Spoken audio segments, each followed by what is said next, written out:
Hello everyone, and welcome to part 2 of the Liverpoolretrogamer game room tour. I'm sorry I kept you all waiting, but you're not going to be doing that much longer. Here we go.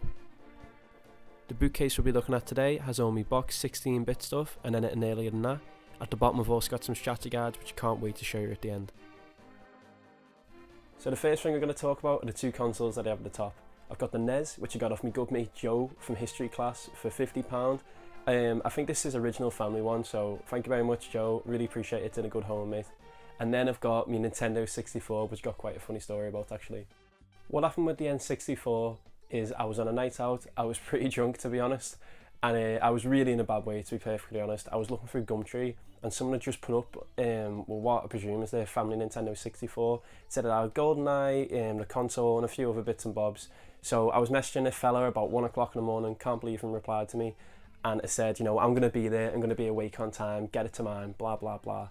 So I wake up the next day, rough as crust in my uni house, yeah, and my roommate downstairs saying, Jack, there's someone down here with some Nintendo stuff for you.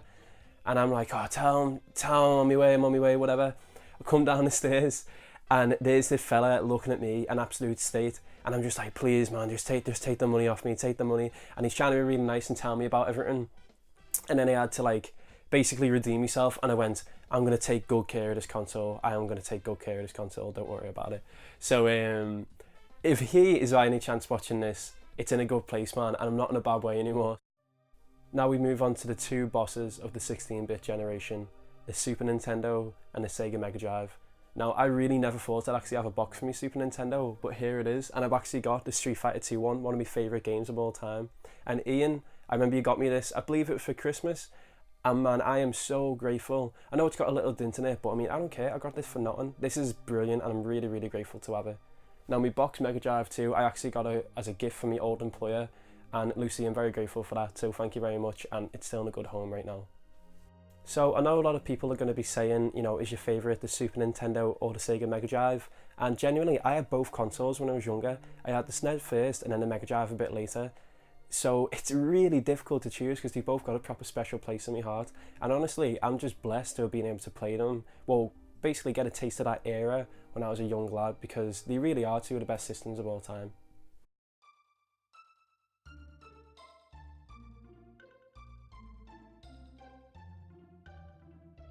I've got a Sega Master System 2 here, and to be honest, the main reason is just the stickers. I love the tune from Sega back in the day, you know. Here we have the crown and jewel of my 16-bit collection, and arguably the best game of all time. Now you're going to ask yourself why a young lad from Liverpool has an NTSC copy of Chrono Trigger, which is a really rare game and a very, very sought after game. I mean, this is the perfect piece of art for me, really. It's got the art director of Dragon Ball Z, and it's got Squaresoft at the very best. I absolutely love this game. And if you haven't played it, just emulate it, do whatever you can. I implore you to play this game. It's one of the very best ever made. I'll tell you about how I got this another day. It's going to be a great video. Next up, we have Pokemon Blue, Red, and Leaf Green. Now, I really never thought I'd get these in a box. I know we did have them originally, but like everyone when you're a kid, you throw them away or you lose them moving, you know, blah, blah, blah. But these are genuinely, still to this day, in my top 10 games of all time.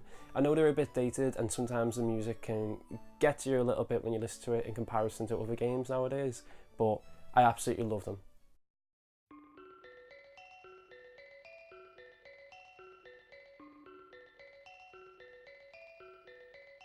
My box NES games.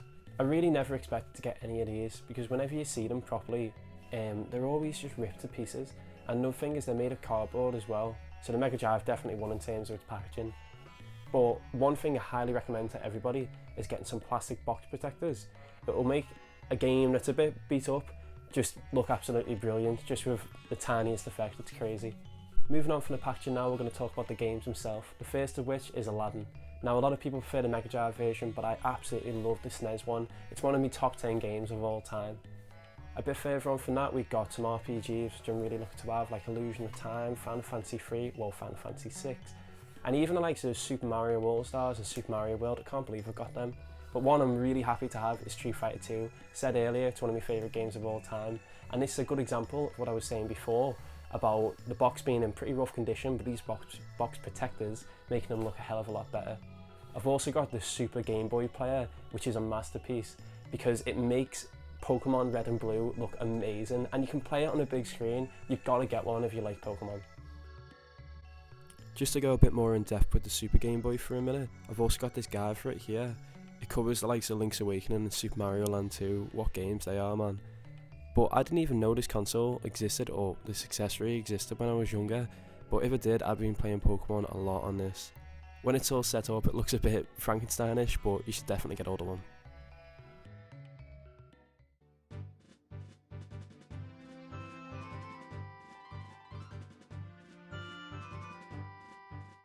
The Nintendo 64.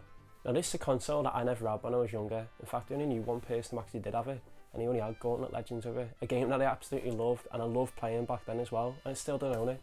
Really need to pick that up. The games that I do have, it's really similar to the Dreamcast, where it's quality over quantity, and I feel like I've got most of the best games on a system, you know, give or take about like 5 or something like that. But the one I absolutely love is Pokemon Stadium. I was playing that with my brother recently, just a great game. I also love Mario 64, and I can't believe how much that's going for at the moment. I've got a copy of Ocarina of Time as well, and it's another example, just like the Street Fighter, where these box protectors make a really bad box look really good. Now we move over to my box Game Boy games. I've only got a few because, I mean, realistically the Pokemon ones are my highlights, but I've got this Power Rangers one which genuinely looks really good on the Game Boy player, and I've got Perfect Dark as well, which I genuinely had when I was younger, and I used to love that game to bits. It doesn't really hold up as well now, but I still enjoy playing it. The NES games. I never had a NES when I was younger. I've got one more recently, like I said earlier, and but for a start, the NES is so temperamental, I can barely ever get it to work. I definitely need to get a NES Mini whenever Nintendo decides to reissue them. But with the games that I do have, obviously Super Mario Bros. 3 is my best one, but the one that I go back to time and time again is Batman. If you've got a NES, get that game. I actually think it's probably the best game on the console, to be honest.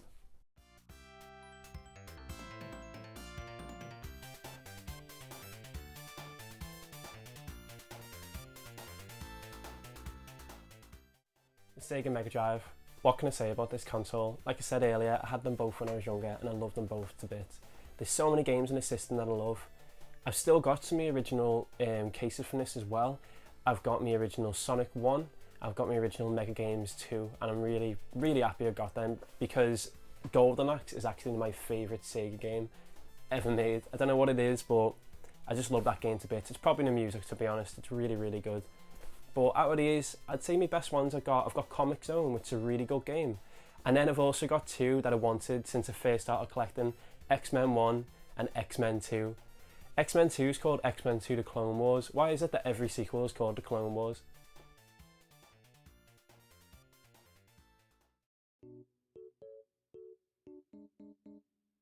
Here on my box Sega Master System and Wii games, I'm not really that into the Wii other than Wii Sports, but with the Master System, my favourite game on this console is Ninja Gaiden. I actually think it's probably better than the NES version, and I highly recommend getting hold of it. It's a brilliant game. Now we move on to one of my favourite parts of my whole collection, my strategy guides. Now I know I don't have that many of these, but I've been trying to get hold of, well, as many as I can for a long time now. The reason I love them so much is, well, mainly I play a lot of RPGs and they generally are really helpful, but they're basically just big art books, and when it's a favourite games that you have, you know, you want to see as much as you can, and this is a great way to do so. If you haven't got any of these, I highly recommend doing it, and some of them are getting quite pricey now, so I'd get them while you can. Okay everyone, that's the end of part 2 of the Liverpool Retro Gamer Game Room Tour. I hope you enjoyed looking at me 16-bit stuff and everything prior to that. I especially like my strategy guides in this because it took me a long time to build all them up. They're really hard to find nowadays, to be honest. I also hope that you're enjoying the quality of the videos a bit more. I am putting a lot more effort into them, as I was saying in the last one, but I feel like they're getting better and better as they're going, and hopefully, you know, you'll stick by. The next one, the final part of the room tour, is going to be PlayStation, and that's my favourite part of my whole collection, so I really can't wait to show you all that.